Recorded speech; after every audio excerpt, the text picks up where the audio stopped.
ভূত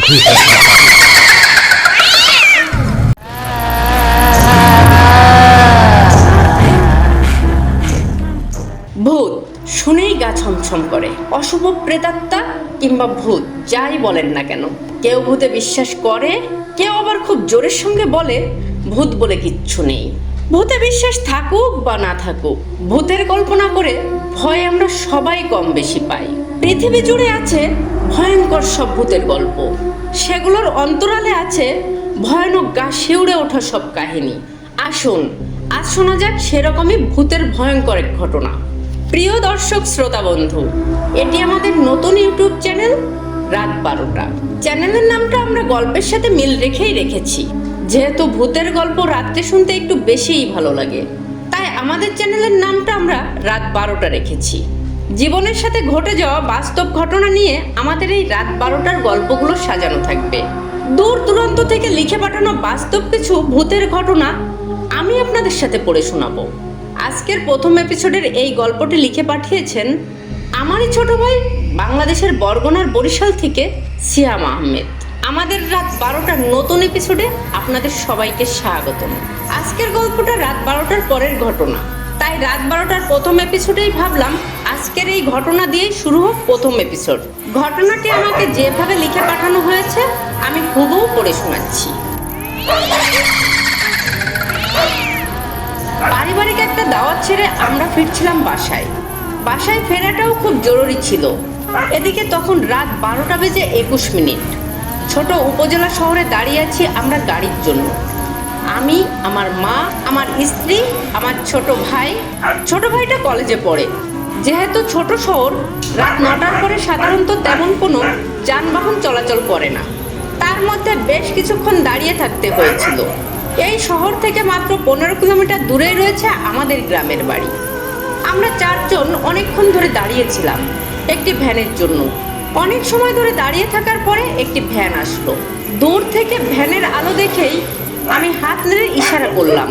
ভ্যানটা কাছে আসতেই লক্ষ্য করলাম সাধারণত ভ্যানের যে সাইজ, এই ভ্যানটার সাইজ অনেকটা অন্যরকম। ভ্যানের যিনি ড্রাইভার ছিলেন 50 একজন বয়স্ক কাকা। আমার ইশারা দেখে ভ্যানটা আমাদের কাছে দাঁড়ানোর পরে আমাদের গ্রামের নাম ধরে বললাম, ওই গ্রামে যাবেন কাকা? ভাড়া কত নেবেন? কয়েক সেকেন্ডের মধ্যে আমার মাথায় একটু দ্বিধাদ্বন্দ্ব কাজ করলো। কারণটা যদি বলি, সেই 50 বয়স্ক কাকা এবং তার পোশাক, তার কথা বলার ধরন। সময়টা ছিল শীতকাল। তার গায়ে একটা অপরিষ্কার মোটা সোয়েটার, যেটা তার হাঁটু পর্যন্ত ঢেকে আছে। আমাদের বাড়িতে পৌঁছানোর আর কোনো বাহন নেই। এটাতে উঠবো কি উঠবো না এমনটা ভাবতে ভাবতেই আমরা সবাই ভ্যানে উঠে পড়লাম। ভ্যানে উঠে বসতে বসতে আমি ওনাকে প্রশ্ন করলাম, কাকা আপনি এই গাড়িতে মানুষ টানেন না কোনো মালামাল টানেন? উনি আমাকে উত্তর দিল, আমি শুনেছি এতে গ্লাস টানি, তাই স্পেশালভাবে আমার ভ্যানটা বানানো। আমরা ভ্যানে উঠে বসলে চাচা ভ্যানটা চালাতে শুরু করলেন। পাশে থেকে একজন পথচারী বলে উঠলো, এটা লাশ টানা গাড়ি, এটাতে তোমরা এত রাতে যেও না। কথাটা বেশি আমলে নেয়নি আমি।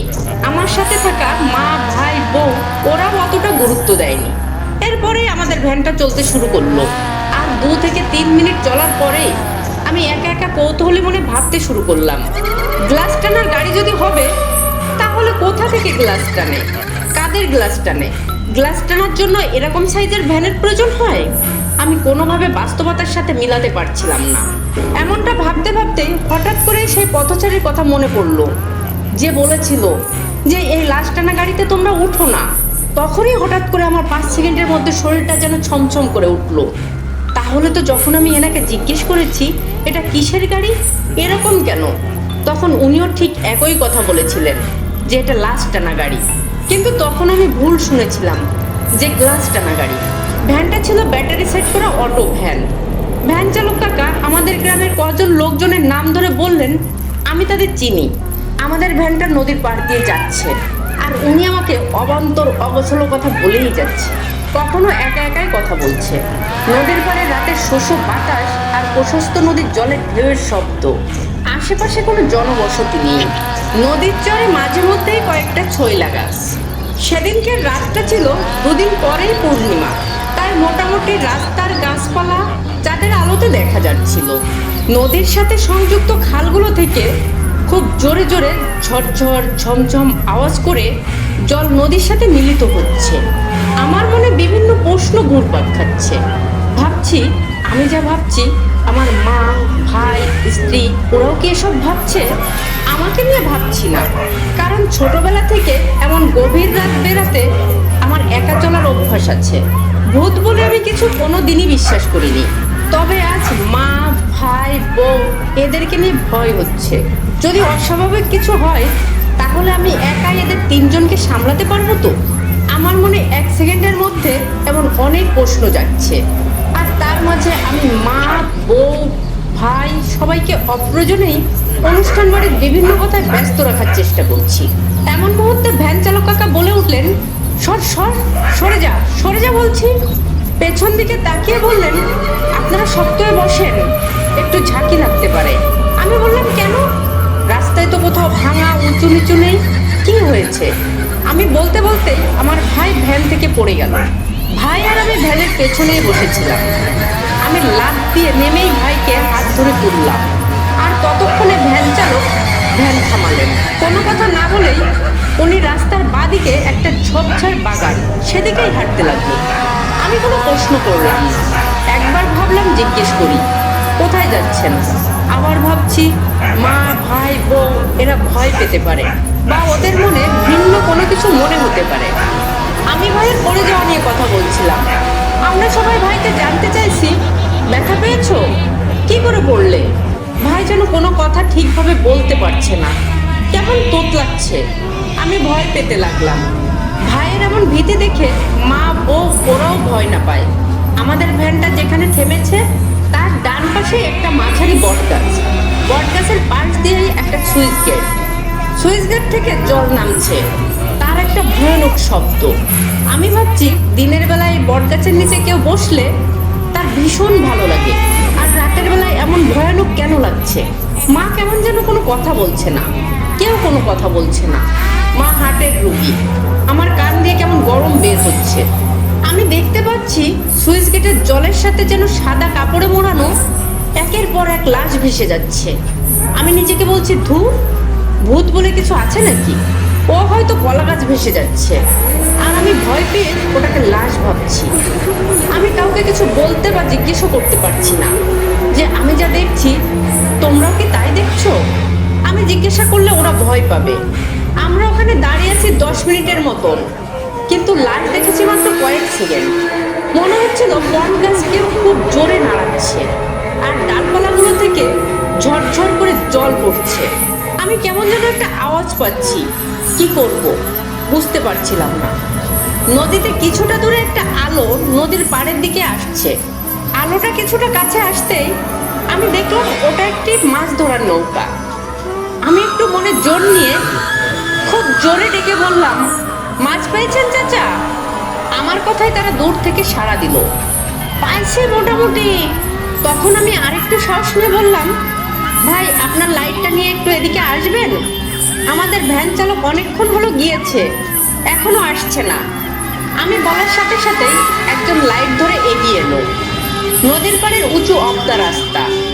আমি তাদেরকে সবটা খুলে বললাম, আমাদের ভ্যান চালক অনেকক্ষণ হলো গিয়েছে, এখনো আসছে না।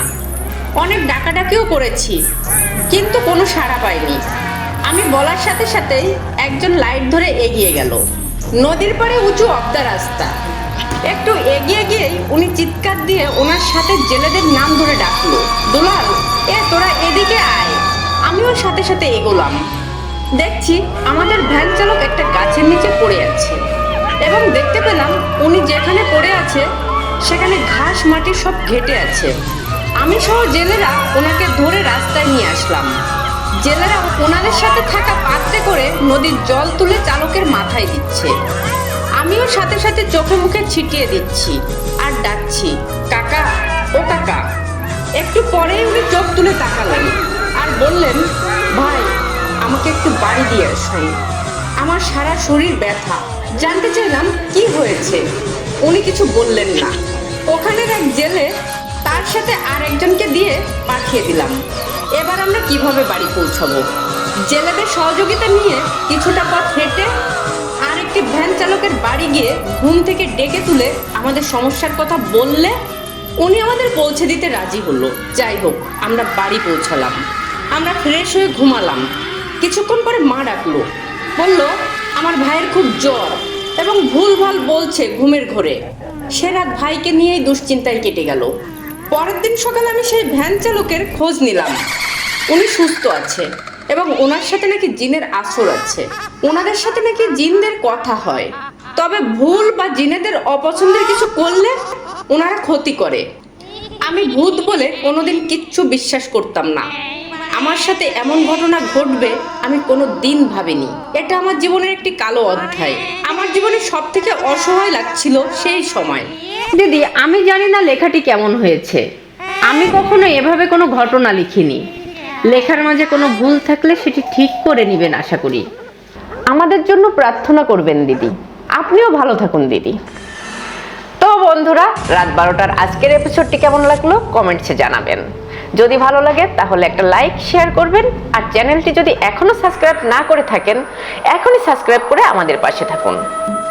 আজকে আমাদের প্রথম পর্ব, আর এই প্রথম পর্বের আজকের এই ঘটনাটি আপনাদের কেমন লেগেছে আপনারা কমেন্টসে অবশ্যই জানাবেন।